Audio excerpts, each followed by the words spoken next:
अस्सलाम वालेकुम dear students. जी आज हम चैप्टर 1 की एक्सरसाइज जो है उसको देखेंगे। इससे पहले हमने देखा कि ट्रांसलेशन कैसे करनी है, शॉर्ट क्वेश्चंस कैसे करने हैं, ग्लॉसरी के मीनिंग्स और फिर ग्लॉसरी के वर्ड्स के सेंटेंसेस और टेक्स्ट में जो वर्ड्स हैं उनके अगर वर्ड्स विद करेक्ट स्पेलिंग्स आ जाएं तो कैसे करना है। ठीक है, अब हम इसकी एक्सरसाइज शुरू कर रहे हैं।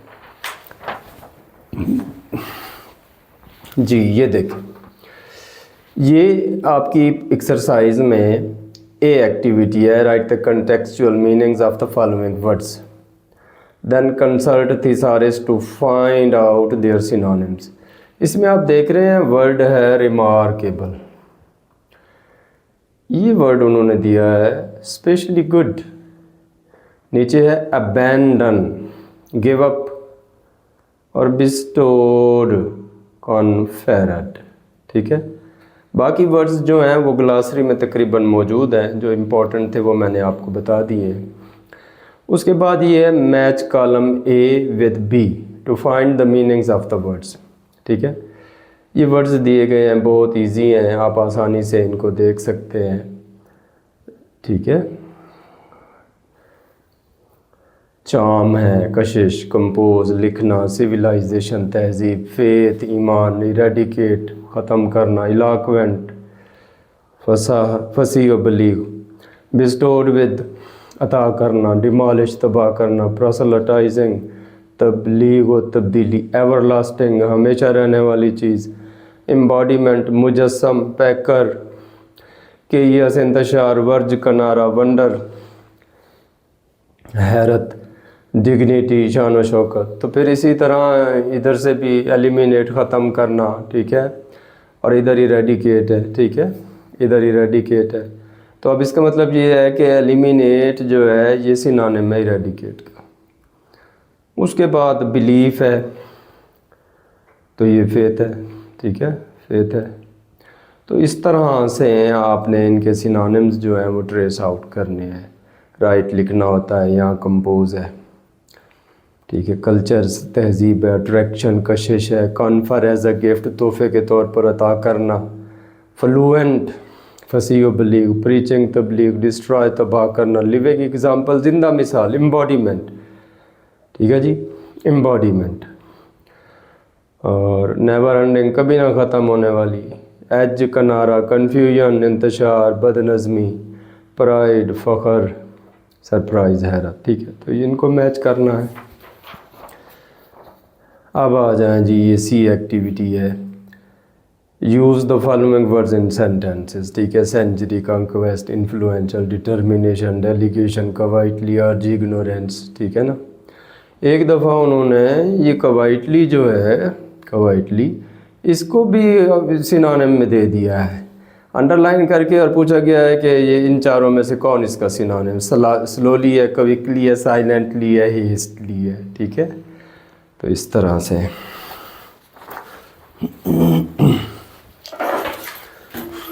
अच्छा जी, अब हम देखते हैं कि ये जो आपकी एक्टिविटी है, use the following words in sentences, इसमें century, this is the 21st century. ठीक है, ये वर्ड आपको दिए जाएंगे। 5 नंबर का आपका सब्जेक्टिव पेपर में सवाल होगा। तकरीबन हर चैप्टर के लास्ट में इस तरह की एक्सरसाइज है, वो आपने करनी है। कभी कभी ग्लासरी में से भी दे देते हैं। ठीक है, टोटल 8 ऑप्शन होते हैं, 4 कभी ग्लासरी में से, 4 इधर इसमें इनमें से दे देते हैं, कभी सारे इसमें से आ जाते हैं। तो सेंचुरी ऐसे लिखा होगा, ऐसे लिखना है, आगे आपने लिखना है this is 21st century, 1 number मिल गया। कंक्वेस्ट, फतह को कहते हैं। The conquest of Mecca is very important, फतह मक्का बहुत अहम है। Influential, my father is very influential, मेरे वालिद बहुत बाअसर हैं। डिटर्मिनेशन, आज़म, इरादा, my determination is to become a doctor, मेरा इरादा डॉक्टर बनने का है। डेलीगेशन, वफद, जब कुछ लोग इकट्ठे मिलकर किसी से मिलने जाए, डेलीगेशन, वफद। A delegation met the minister, एक वफद वज़ीर से मिला। क्वाइटली, खामोशी से, आहिस्ता आहिस्ता। I urge to eradicate ignorance quietly, I urge, मैं चाहता हूँ, मेरी ख्वाहिश है, टू इरेडिकेट, ख़त्म करना, इग्नोरेंस, जहालत। क्वाइटली, आहिस्ता आहिस्ता। अब अर्ज भी है, इग्नोरेंस भी है, तो तीनों का एक ही सेंटेंस बन गया, ठीक है। ये अर्ज हो गया, ये इरेडिकेट है, ये इग्नोरेंस है और ये क्वाइटली है। लेकिन फ़र्ज़ करें अगर ये भी आ जाए और ये भी आ जाए, तो ऐसा नहीं करना कि एक सेंटेंस लिख के और नीचे आपने ये कह देना है कि ऊपर वाला सेम, नहीं। ये क्वाइटली एक दफ़ा ये सेंटेंस लिखेंगे, इसका मतलब है ये क्वाइटली का है।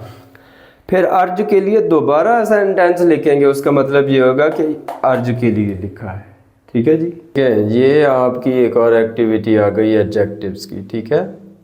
अब इसमें आप देख रहे हैं example, an adjective is a word. Adjective एक लफ्ज़ होता है दैट मॉडिफाइज, जो मानी में इजाफा करता है, द नाउन और प्रोनाउन, किसी नाउन या प्रोनाउन के मानी में इजाफा करता है। डिस्क्राइब्स और point out a person, place और थिंग, ये किसी शख्स, जगह या चीज़ के बारे में बताता है।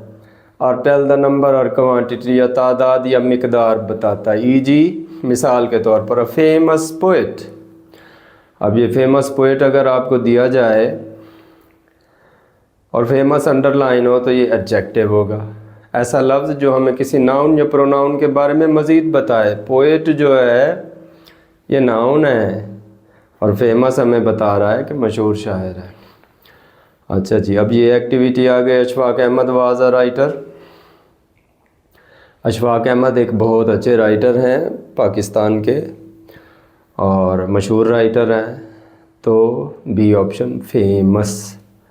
फेम्ड जो है ये गलत है, फेमसली नहीं है। फेमस और इनफेमस ये दो एडजेक्टिव हैं, ठीक है। फेमस माने मशहूर होता है और इनफेमस माने बदनाम। तो अशफाक अहमद चूँकि मशहूर राइटर थे तो फेमस आएगा। This is a very seminar, information, मालूमात। इन्फॉर्म्ड, इन्फॉर्म, आगाह करना की सेकंड फॉर्म। इंफॉर्मेटिव, मालूमाती, ये एडजेक्टिव है। और थर्ड है जी, my mother becomes if I get home late. मेरी वालदा परेशान हो जाती है अगर मैं घर देर से आऊँ।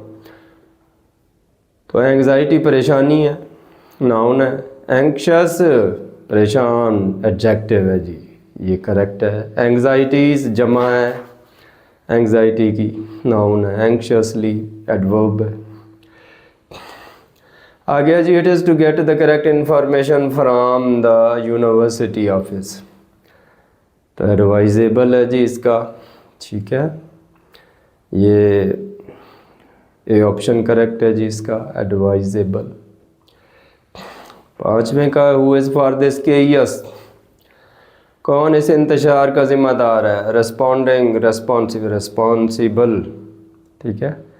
ये एडजेक्टिव है जी, बी ऑप्शन, ठीक है जी। अब अगली एक्टिविटी है जी, कंडीशनल टाइप 1, ओपन कंडीशन, ठीक है। देखिए इसकी एग्जांपल को देखें। If they arrive late they will miss the bus, ठीक है। अगर वो देर से आएंगे उनकी बस छूट जाएगी या वो बस छोड़ देंगे। अब इसमें आप देख रहे हैं इफ़ दे अराइव लेट, इसमें शर्त है, दे विल मिस द बस शर्त के पूरा होने का नतीजा है। तो ऐसा जुमला जिसके एक हिस्से में शर्त हो, दूसरे हिस्से में उसके पूरा होने का नतीजा हो, तो ये कंडीशनल सेंटेंस होता है। ये तीन तरह के हैं, तीनों आपकी बुक में हैं, आप पढ़ेंगे इनको। अच्छा जी, ये कंडीशनल 1 दिया गया है, ठीक है, टाइप 1 है। अब इसमें आप देखें कि अगर इफ़ वाले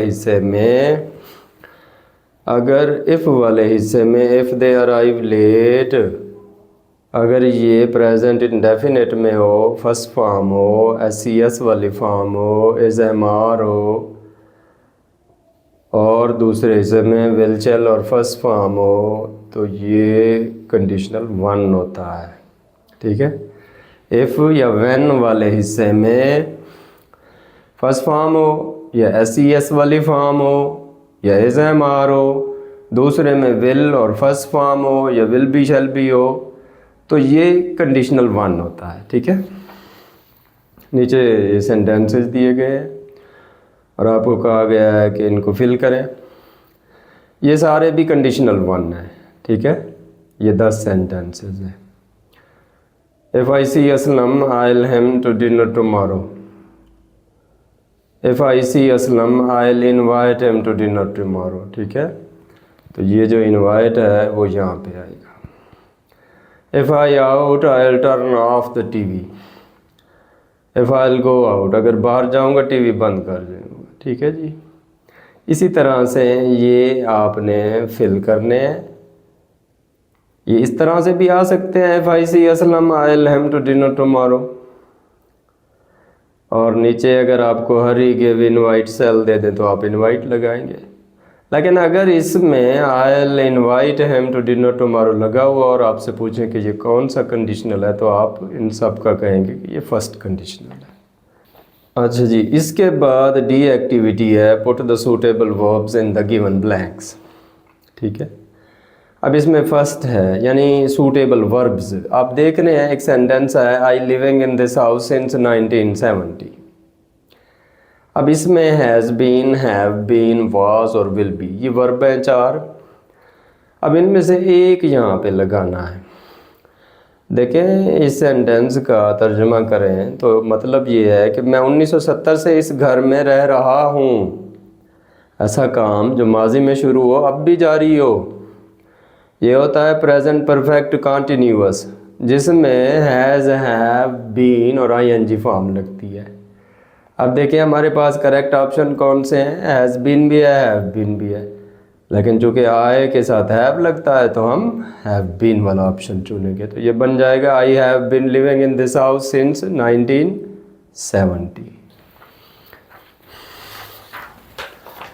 अच्छा जी, अब सेकंड है जी ही हियर यस्टरडे। अब वर्ब कौन से हैं, he has come, came, will come, कम, ठीक है। ही हियर यस्टरडे। अब यस्टरडे अगर आ जाए correct form of the verb में तो सेकंड फॉर्म चूज करते हैं, ठीक है। तो he came here yesterday. If you I shall be available. If you will come, if you come, have come और केम। अब आप गौर करें तो ये आपका फर्स्ट कंडीशनल है कि अगर आप आएंगे तो मैं दस्तयाब हूँगा। तो अभी हमने पढ़ा है कि फर्स्ट कंडीशनल जो होता है उसकी इफ़ वाले हिस्से में फर्स्ट फॉर्म होती है या एस वाली होती है। अब यू के साथ चूँकि फर्स्ट फॉर्म लगती है तो इफ़ कम आएगा, ठीक है। If you come I shall be available. He take the examination next year. Verb कौन से हैं जी, विल हैव है, विल बी है और शैल है। वो अगले साल इम्तिहान देगा, फ्यूचर इंडेफिनिट है जी। तो विल शैल दो ऑप्शन है करेक्ट, विल और शैल। ही के साथ विल लगता है तो विल आएगा, ठीक है। He will take the examination next year, वो अगले साल इम्तिहान देगा। He to us tomorrow, comes, will come, came और हैड कम। टुमारो अगर correct form of the verb में आ जाए तो ये फ्यूचर इंडेफिनिट होता है, जिसमें विल शैल के बाद फर्स्ट फॉर्म लगती है। अब ही है तो विल आएगा, ही विल कम, ठीक है। He will come to us tomorrow.